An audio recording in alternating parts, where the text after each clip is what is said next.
Hello, good to have you on the program again today. It's a very special delight for me to say that we are on again, even to have this program the way it comes on Captain Television. Okechukwu Onubogu here, and I have got two guests with me on the program today, but let me let you know that we will still be letting you have from the news and talk a bit about other businesses that are involved. But then, of course, business news, and we have our discussion today. The topic for today is one that is really very special because it has to do with all that affects us, the environment and the economy. That's just what we'll be talking about today. And looking at it, there are points and factors that should be mentioned when we discuss that. So I had to think of how to get people that will help get this perfected, and that is why today, as we discuss the environment, we discuss healthy habitat for all. And so I have two people that know about the habitat, that know about the environment, and know about the things that can make people have good health and enjoy themselves when they do these things. One is someone I will call a regular face on this program and on the station. In actual fact, he is a horticulturist, so he knows about this, and I want him to talk about it today with me on the program. I'm talking about Sampraise Itomo. Sampraise, it's a pleasure to have you on the program today. Thank you, Okechukwu, and wonderful audience. God bless you. I also have someone that also understands it. Oh, that's why I brought someone else who knows about this same horticulture, but then he's a botanist, so he knows all about botany. So we want to bring these two things, share and know how these things will help us and help our health. I'm talking about Benjamin Nwafor. Ben, good to have you on the program today. Thank you. It's just that your eyes are so blocked. We need to see it somewhere as we go on. Ben Nwafor, good to have you. Welcome. Thank you so right much. now, we want to talk about the environment. Dear viewer, the environment is of great importance, that we will not be doing ourselves any good if we forget the environment, most especially as it affects our economy. And so today I want to talk about it. And looking at the environment as it affects us, it's a kind of us saying that the environment and the economy, they are intricately woven, they are interwoven, and there's no way you talk about the environment without also talking about the economy, even as they are linked in our country, Nigeria. The country's natural resources, including oil, gas, and agriculture, drive economic growth, but environmental degradation and climate change pose significant challenges to us as far as life is concerned. There are challenges that are referred to as environmental challenges, and when you look at them, you find first deforestation. And when you talk about deforestation, you look into the records, we say that Nigeria loses 350,000 hectares of forest annually, contributing to climate change and biodiversity loss. You see? So this is what happens in the environment, and then it's affecting the economy on a very serious note. We talk about how it affects the economy. There are other things about it, but let me pick how it affects the economy. Looking at the economy and how this environment affects the economy is another matter altogether. Looking at how it affects it, there are things that you call impacts that are, of course, that is the effect. And you say there is the loss of ecosystem services. Environmental degradation reduces ecosystem services, including pollination, pest control, nutrient cycling, affecting agriculture and food security. Then, of course, apart from the health matters concerned, we'll look at economic costs that you see that climate-related disasters such as floods and droughts cost Nigeria billions of naira annually. And so, looking at all this, sometime not long ago, I had these two gentlemen here with me and we discussed. And there were some sides of the talk, then on another topic that is related to this anyway. But there are some sides that I needed to talk about, and that's why I had to bring them back. Let's talk about that. So let me begin with you, Ben. Ben, good to have you again here. Thank you so much. You see what I mentioned about the environment and how it affects the economy. Yes. I know there are other things you want to say. Let's hand it over to you. Okay. Yeah. Thank you very much. You know, the last time we were here, we talked about factors that affected the economy in terms of horticulture. And today we're talking about the environment, which is almost related. Yes. You know, talking about the environment, we're talking about how, you know, our surroundings will be healthy enough for us to inhabit. And then you talked about deforestation, which is one of the major things that is affecting our livelihood and healthiness of the environment, so to speak. So deforestation has been a very massive loss to the environment, especially in Nigeria, because recently there was a news about people having this business of firewood. You know, that leads to cutting down of our trees and then, you know, using them as firewood to form charcoals and all that. That is one of the aspects that is affecting the environment, because deforestation, you know, not only exposes the soil to direct sunlight, which is not that good, and then it exposes us as human beings, you know, to that direct sunlight, which is not too good too. And then in terms of climate change, it increases the temperature, because once trees are cut down, the carbon dioxide, which is attracted by the trees, now is being released to the air, and that makes the environment warmer. That is one of the effects of climate change. But when there are trees that absorb this carbon dioxide, which comes from most of the, you know, machines that we use, like your cars, your generators, and, you know, some of the harmful gases that are being released in the air. You know, when trees are there to absorb them, it makes the environment healthier for both plants and animals. And talking about biodiversity loss, you know, deforestation actually displaces the animals which inhabit these trees, which in one way or the other helps, you know, in propagation of some of these our plant seeds in terms of begetting new ones. So it's actually something we need to look into, you know, to help us have a healthier environment. And then deforestation also affects agriculture, because, you know, when the soil is not healthy enough to give us food, certainly there is a very big challenge in terms of food production, because once the crops you planted don't yield, certainly there will be loss of food, and that might cause famine. And then talking about flood in most times are caused by, you know, not having loose soil. And, you know, plants in its way has a way of, you know, holding back the soil, holding it together. Retain the soil. Exactly. So when these waters come, they won't be able to, you know, wash away. Yes. So it is a very broad topic we are discussing. You know. We'll still get into some specifics out of what we've just mentioned, but I will also ask Sampraise to tell us what he thinks about this same discussion, this point of discourse today. It's a very, very important topic. Very, very important, because if we trace it to the origin of environment, because sometimes they said, if you ignore history, then you don't have a future. So God himself, in Genesis chapter 2, founded the ecosystem that has become a branch of science, the earth scientists. If you want to study about the earth, it's called earth scientists. So the science of creation, the science of the environment, originating from Genesis chapter 2. The Bible said there was no water in those days because rain hasn't fallen. So God caused water to come from the earth, water the ground. Then he now formed man. So even we now that are commanded by God to sustain the ecosystem, we are a product of the environment. So God formed man from the soil. And then every other thing we are to eat is from the same place.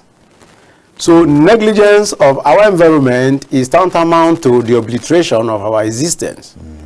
So that's the reason why no matter your course in school or no matter your profession, you must not neglect this very topic of your environment, because your environment dictates for you whether you're going to live long or you're going to be short-lived. Your environment is all encompassing. It covers virtually every profession. It's just that the crisis we are having, specifically in Nigeria today, is because the government runs a mono-economy system because of oil.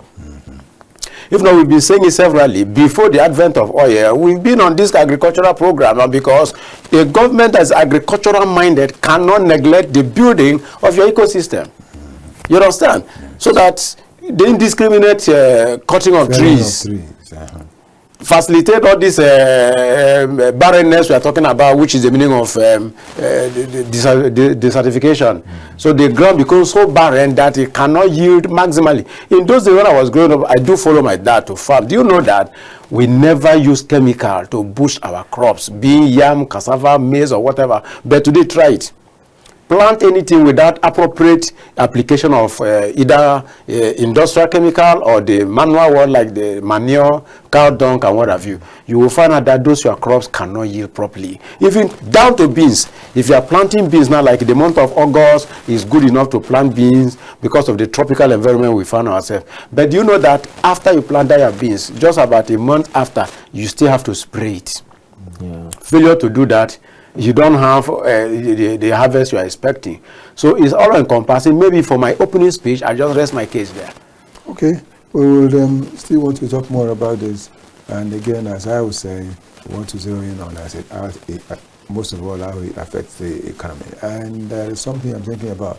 This felling of trees that we're talking about today. You know, Ben, you mentioned that it has to do with those who want to use charcoal and all those things. And you also mentioned it, Sam, that has to do with when trees are felled, that then the land is made barren and all that, yes.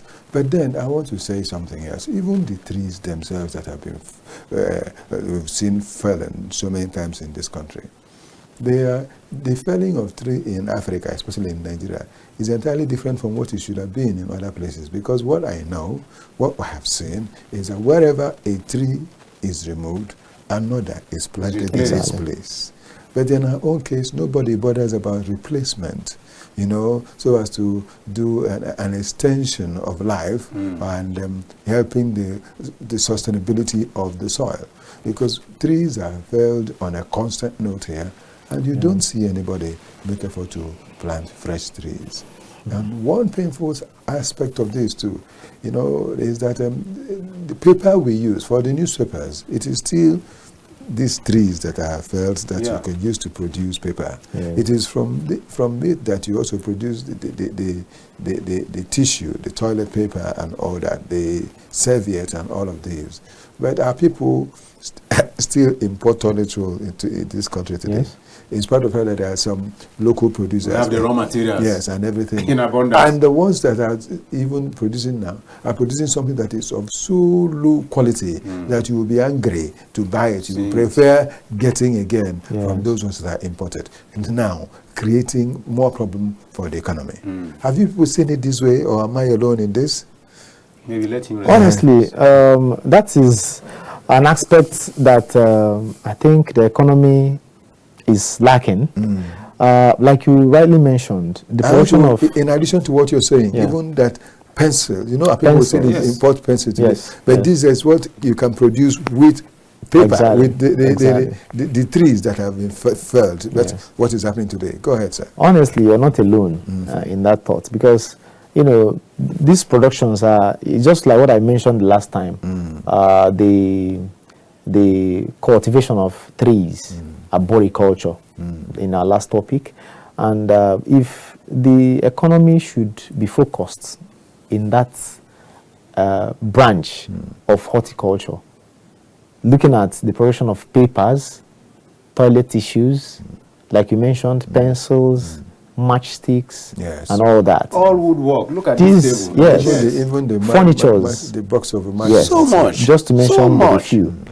But we are, like my brother here mentioned, we are, you know, always focusing on oil, and then neglecting because I believe if we channel our resources to some of these things, it will yield even more than the oil we are thinking of.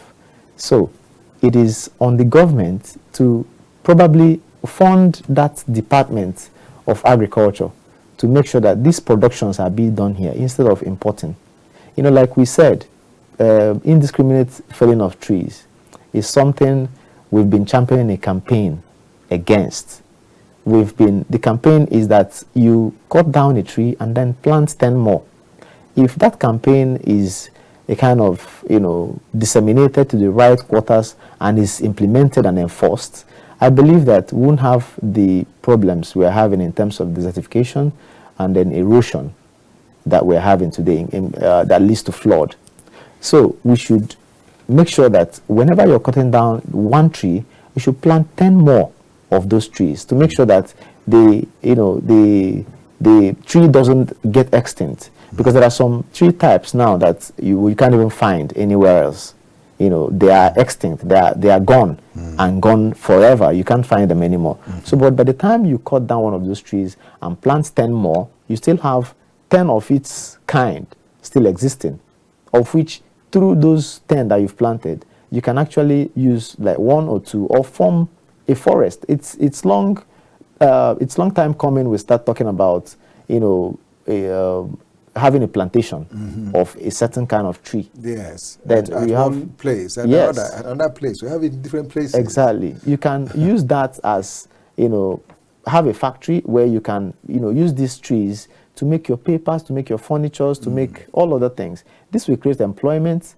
This will possibly reduce this insecurity that we're facing in this country today. Because when somebody is busy working and making money, I don't think the person employed. Yes, the person won't think about going into the bushes it's not a good life. Somebody staying in the bush for days and weeks, just trying to hunt people and all that with the bad name and all that. If somebody has a means of livelihood that is genuine, I don't think they'll be doing all sorts. So it directly affects the economy, the deforestation. Let me, come in there because, what we call a public campaign of public awareness campaign.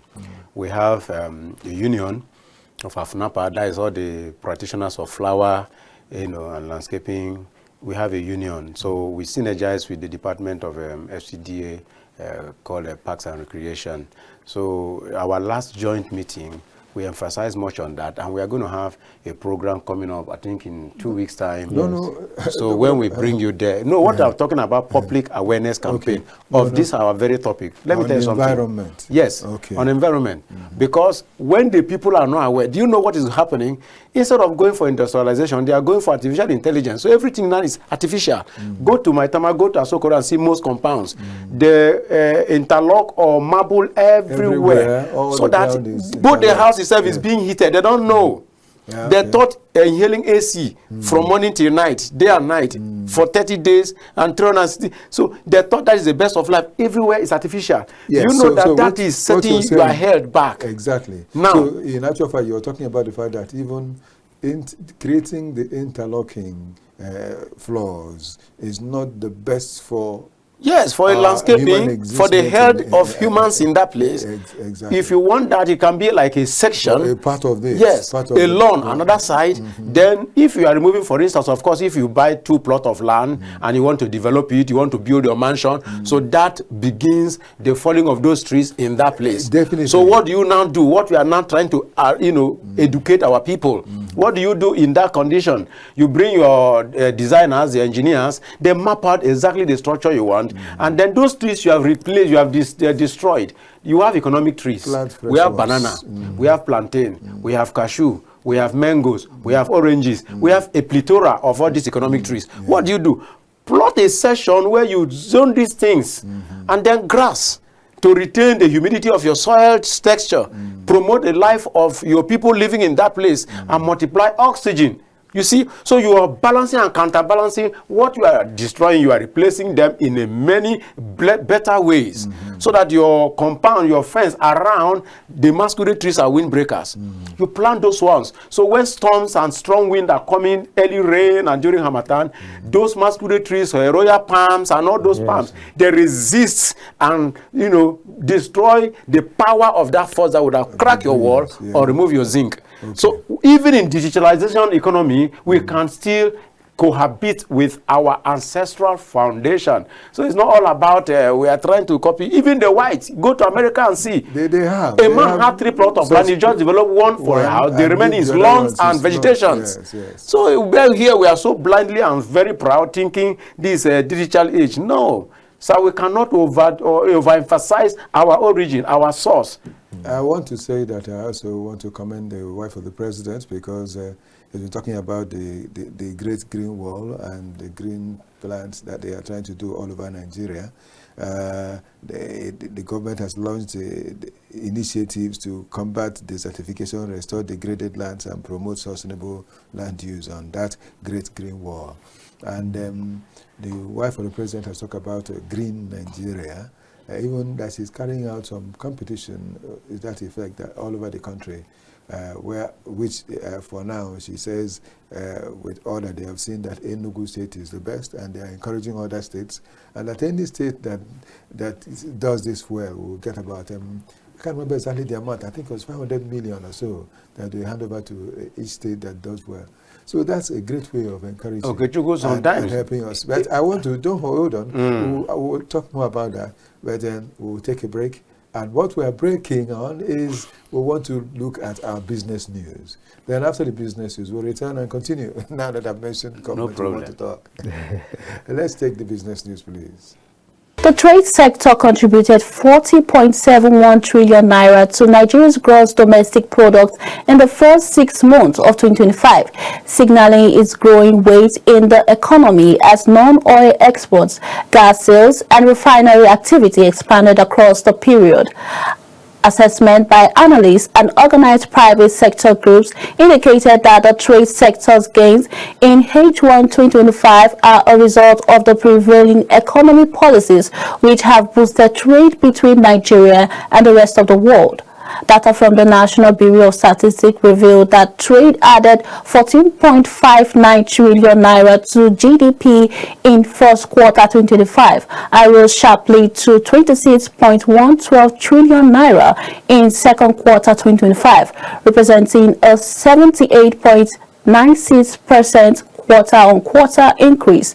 The sector's contribution also grew by 29.11% over the 31.5 trillion naira recorded in the first half of 2024.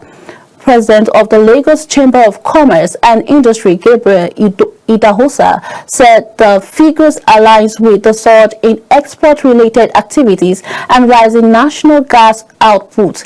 He said the trade performance in the GDP reflects the increase in non-oil exports. Stakeholders call for stronger industrial policy, greater support for light manufacturing, and sustained promotion of export-oriented production to ensure that the rising trade numbers translate into broader economic gains. The Minister of Finance and Coordinated Minister of the Economy, Wale Edun, has disclosed that the federal government has activated a 250 billion naira intervention fund to tackle the nation's housing crisis. Edun spoke at the 8th Affordable Housing Finance and Investment Summit 2025 held in Abuja. The theme of the summit was innovative financing of affordable housing under the Renewed Hope agenda, represented by the Director of Home Finance, Alhaji Ali Mohammed. The minister said recently a 250 billion naira intervention program was floated for developers to get access to funds for the development of housing in Nigeria. Edun also revealed parallel efforts to boost housing ownership from the demand side, stating the federal government staff housing loan board under the head of service of the federation was being restructured. He explained that the threshold of accessing such loans has been increased so that the civil servants could own houses for themselves. On his part, the Minister of Housing and Urban Development, Architect Ahmed Musa Dagiwa, said the FG is committed to closing Nigeria's housing deficit and accelerating border-based economic growth. The European Union has launched the Africa-Europe Partnership for Culture, APEC, Nigeria cluster aimed at expanding creative network and building stronger bridges between Africa and Europe.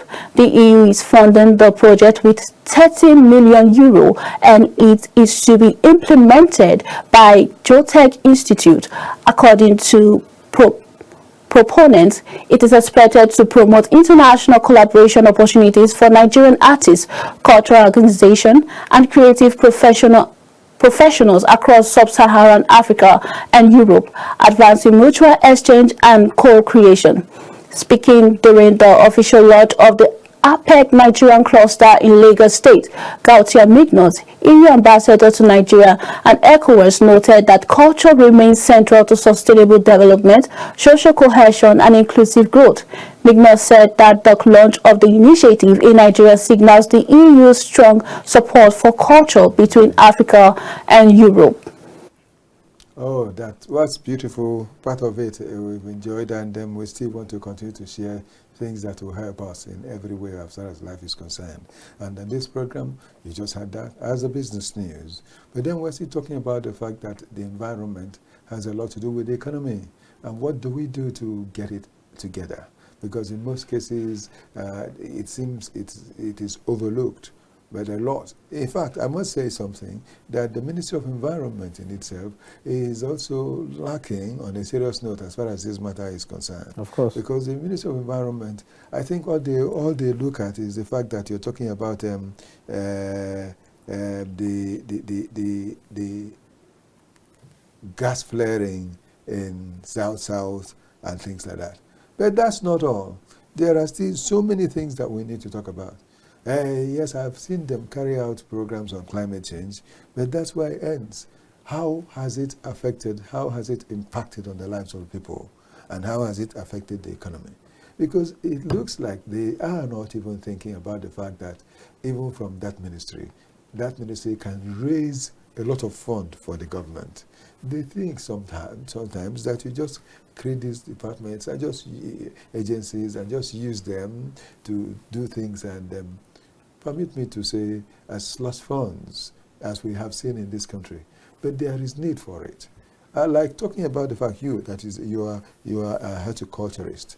How you partner with the government. You are too. How you partner with the government to, like as I said, mentioned the First Lady, and you wanted to do something, and I said, just hold on. We'll get back to that. But then, like, the First Lady may not come directly to horticulturists, though it would have been wonderful if she had done that, or even gone to the Association of Plant Nursery and landscaping practitioners. Landscape practitioners, that is a body through which you people can help and let these things come. But you see, I know that you see that in most of cases, they go to the Ministry of Environment or they go to the parks and what do you call that? Parks and Recreation. And these fellows will just come to you and take these products and that's it. But investing in it is important because the fellows that are already planting it are making huge investments. So the government releases huge sums of money, but how it does not get to those who are the practitioners is something we need to talk about one day. Because I know that as they come to you and say that you partner with them, you release, as you said, you release some to the government and it goes. I know they have come to you on one occasion or the other, or many occasions rather, to say you are partners. Why not let us have some of these things so that we use to plant? Is that not so? Yes. And so we need to let it be that even as we are partnering, let partner A benefit, let partner B benefit from it. Is that not so, sir? Yes. Thank you. Let me buttress that fact because you've just landed exactly where I was heading to. Okay. It's not today we started hearing such bogus news of a federal government, either in the office of the VP or the First Lady or even Mr. President himself launching green world economy. The Buhari administration, we heard about planting of 10 million trees. And when they do that, we see it on paper. We as an agency, we celebrate because they will eventually, we are the producers of those things, but it ends on news. So it keep on affecting the ecosystem, just like our topic of consideration. Okay, for instance, if as a union, and they know we exist, They No, we're said, not talking about your today, but I just brought a bit of you release the matter. Let me digress. Let me explain it. Okay. If either through Ministry of Environment, yes, or through Abuja Environmental, or through Parks and Recreation, they reach us. Okay. You get? If they reach us as a contract, government, because all these things, government have released budget for it. Yes. Let me give you one instance. For instance, during the last administration, the office of the VP got in touch with me. They literally took me to all the federal government secondary and primary school in FCT as a consultant. So give them information on the landscaping they want to do and the tree planting. So they took me on that, even though 1 naira, they didn't pay me for that.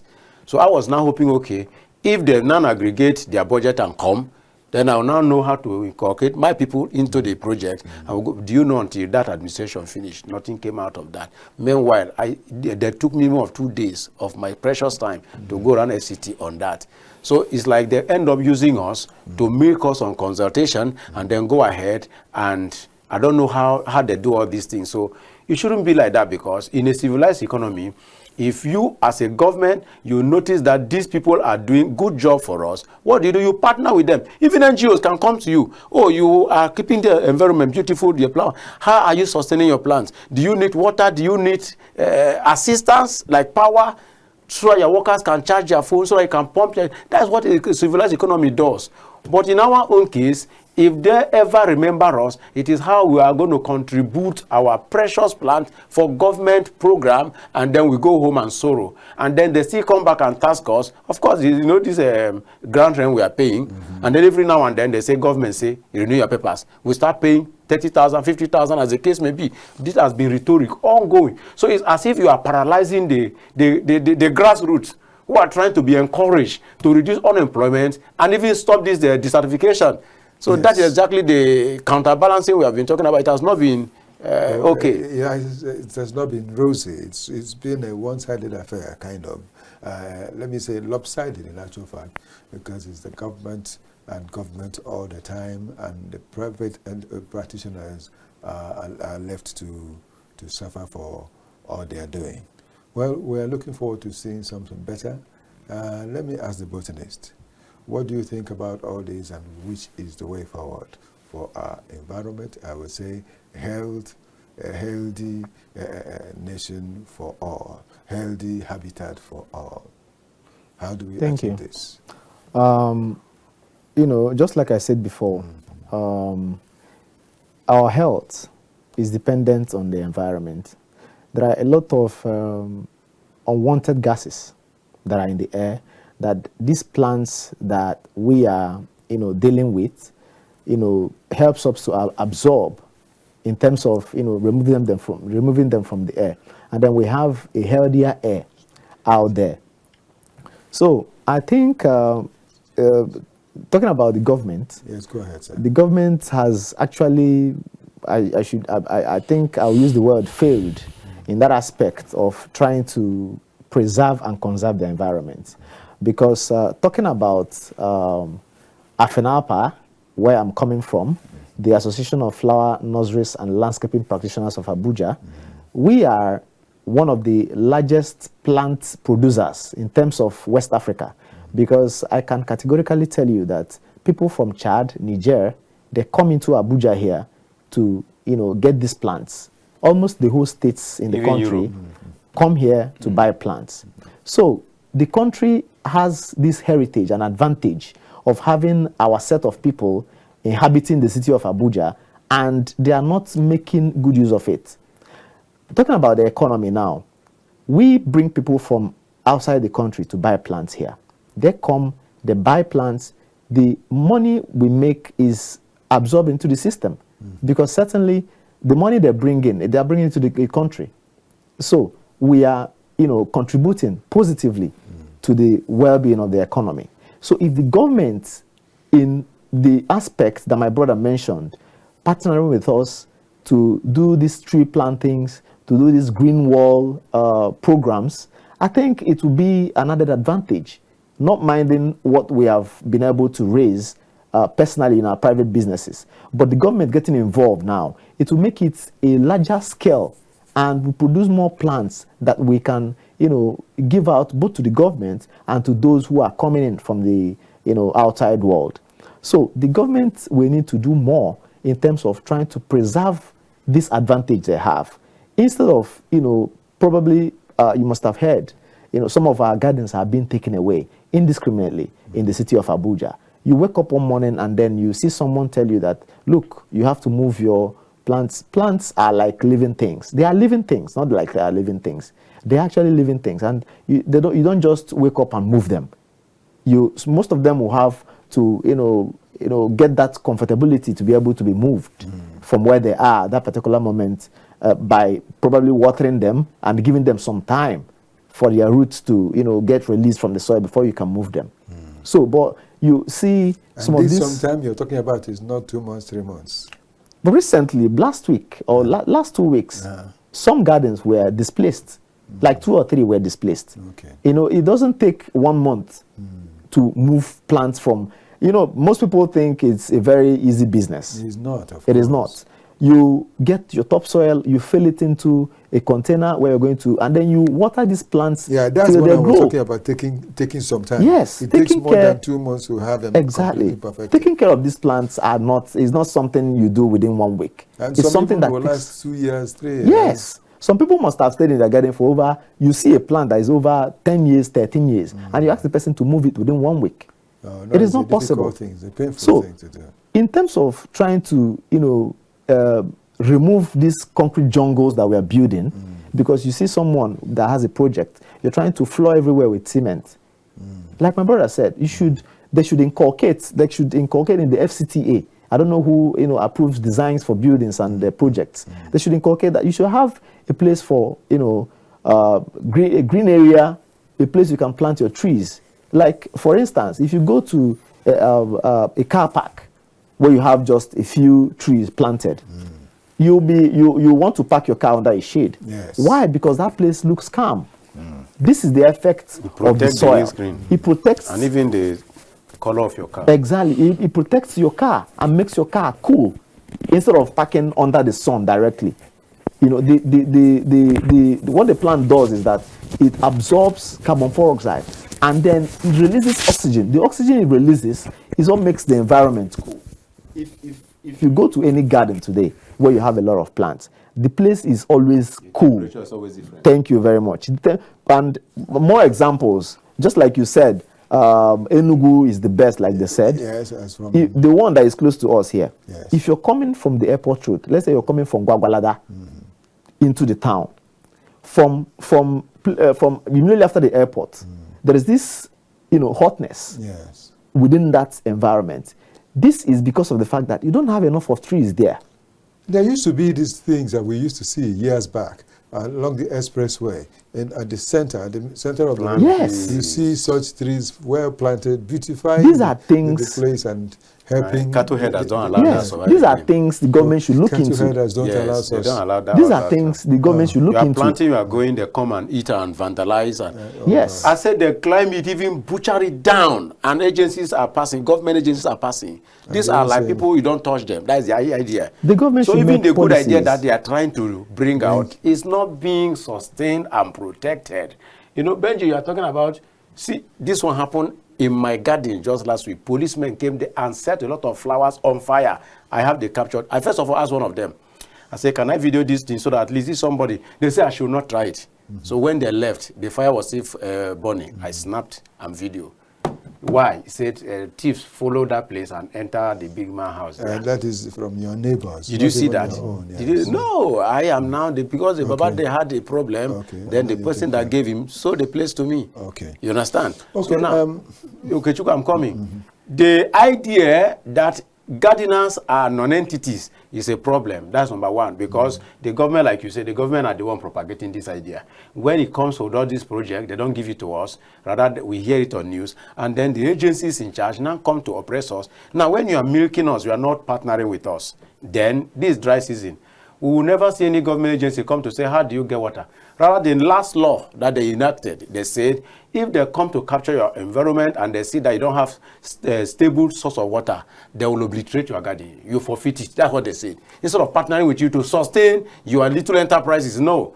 So it's only when they need us, they bring them down, we are partners. But when they're supposed to partner with us, they say you are non-existent. Then when this, what do they call the adjournment of a thing? You have a house there, you adjourn. So when the adjournment people say, they say now adjournment people, they give them money.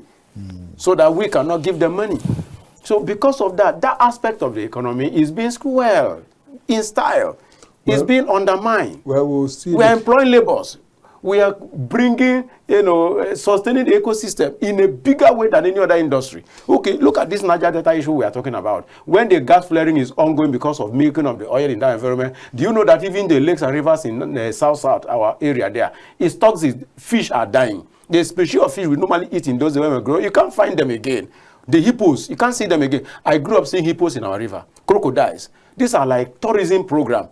But go there and see, you can't see. Even our agricultural land in South is being destroyed because of gas flaring. But the federal government don't see any reason to counterbalance that thing. You are milking to bless the country, Nigeria, we are not complaining. But do something to sustain the people in that place. Yes. People are dying because of the rays coming out from all those gases.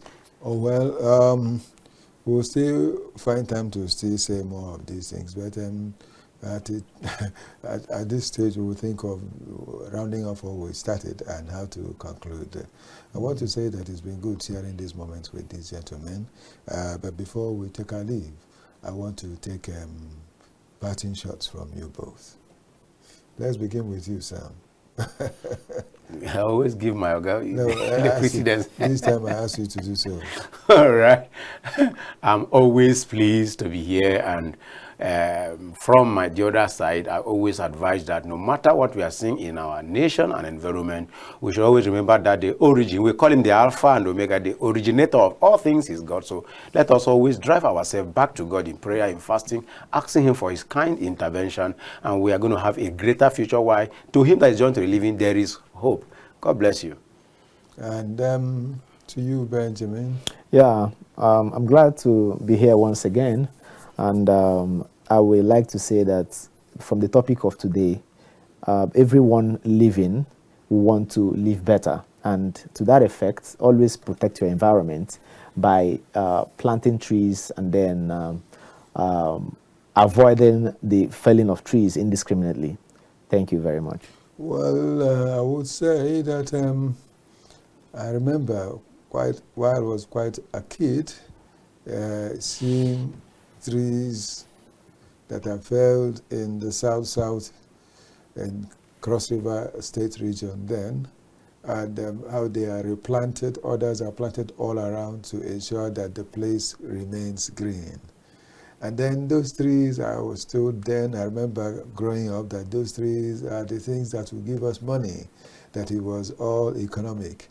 And that was when I learned that trees are felled and you use part of it to create paper for the newspapers, and paper for toilet roll, paper for a lot of other things that you use paper to do. And even then, it was paper bags that were being used by men, not now that we're using the non-degradable polythene bag, which is a problem on its own. Toxic.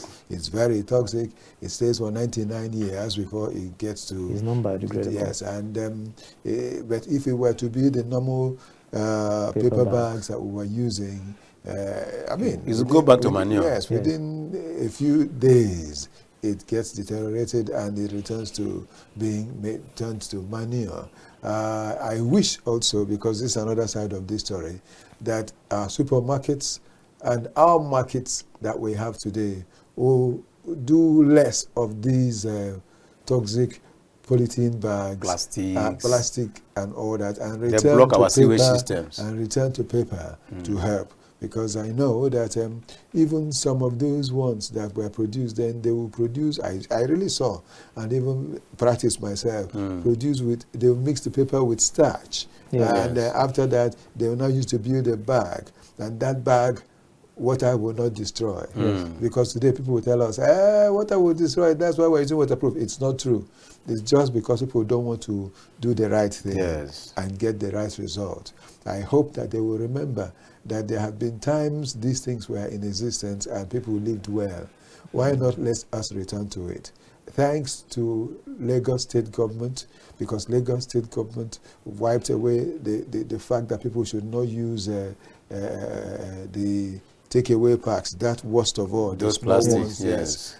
Lagos State has ruled it out. If you're found with it, you suffer for it. But it's not happened in the FCT, it's not happened in other parts of the country. I wonder what the other governments, state governments and other FCT government, what they are waiting for. We need to abolish the use of all these so that we can make better use of the things we can create to help us. I know that there are some of these things that you create, like when someone prepares my or prepared my then, you know, they want to modernize and call it moi, but then we all knew it was my. It was wrapped in leaves. It was wrapped with the leaves of the banana trees or plantain, which is also medicinal. Yes. It will make some input into the food you're eating. Yes. And as you're eating it, your body feels it and you feel better. Yes. Let me tell you something. Today, they are wrapping it with waterproofs, and those waterproofs are also making their own negative impact into the toxic, food we're eating. Carcinogenic. And as a result, it's also depleting the life we have. It's causing cancer. I was told that there are 50 different kinds of things that cause cancer that we can get from those bags we're using. Exactly. And people they keep doing it. They keep doing it. They prepare everything. Even by these days, they use the same waterproof. Everything is going digital. Everything, and they say they're going digital, but they're destroying lives. That's why I find it difficult to eat some of these things, because I know what it used to be. Yes. And finding it the way it is today is a pain for me. Let us think of going back to these things. People think that they are making life better, but they do not know. In fact, they should know that they are making life worse. We need these things. These are the things that will enable the body, our health, to be okay, and the economy will be better for us. When I was growing up, the hospitals are not congested, but look at today. Of course, yes. And we say we are in digitalization. This thing that has to do with cancer that they're talking about, it's affecting not only the adults, it's affecting children, it's affecting everybody. It's as a result of these things that we take. Exactly. These days, you see, people have children that go to school and they always give them snacks. And the snacking you see today is different from the snacking we had. It's a different thing altogether now. Indomie. They give them drinks, Soda. they give them drinks, different forms of drinks, give them all these other things that they eat. At the end of the day, it's not helping their lives. Exactly. Reduce the giving of all these drinks to these children so that they can grow well. There are many things. If I were to start talking about them, I don't think this time will be enough for us. But I want to say the people that understand what I'm saying are here, and they have shared with us. I know you do understand, dear viewer. Please see how you will make amends, and let the better result be what we will achieve. When we stop using all these polythene bags that are being produced everywhere, it will make the people producing it to think of something better to give. It's because they feel this is the best. I went into one supermarket in one filling station. That filling station is the one that's directly opposite the NNPC towers. Okay. I want to comment that filling station and the store they have there. They have a supermarket. I went in there to buy things, and after buying, I expected them to put it in a bag. The bag they put it in was a paper bag. I was so excited. Lovely design. Yes, and well designed. I said, look, this is what we used to have in the past. But today we are not seeing it. Let other supermarkets learn from that supermarket that's in that filling station directly opposite NNPC towers. You can go and find out, that's why I'm mentioning it, and see what they are doing. They are among people that are making life better for us. Not just using paper bags, polythene bags anyhow. It's dangerous. Well, I want to thank you again, Sampraise Itomo, for being here. and for sharing the moments with us. As always, it's a pleasure to have you. The pleasure is mine. And I want to also thank you, Benjamin Nwafor. Thank you so much. Thank you for coming and being part of what we have done today. Thank you so much. Please remember, I do say this all the time, you will come again. Thank you so much. So please oblige us when next we ask you to come. I will always be available. And I also want to say, extend my regards to all the members of your association that are doing great with all you do to make the environment beautiful. And you call yourself AFNALPA. Yes. May God bless all of you. I also want to say thanks to Divine Dabrilaya, the double D, for helping put things in order here today. I want to say thanks to Joseph. Yes, Joseph Okechukwu, thank you for being there. Thanks to Blissful Capacity. Blissful Capacity, thank you so much, handsome man. Thank you. And also say thank you to others with whom you have worked today. But I won't forget that Okechukwu was also part of this team. Thank you to Victor Adeyeye. Thanks as well to Victor Chizea. I also want to say thanks to Felix Akinjagura. Thank you, Ruben Okala, the head of station, and thank you for all that has happened, my producer. I want to say thanks to all of you on behalf of Esther Abraham. This is Okechukwu Onubogu, and what I am saying, as always, is may the best happen to us all the time.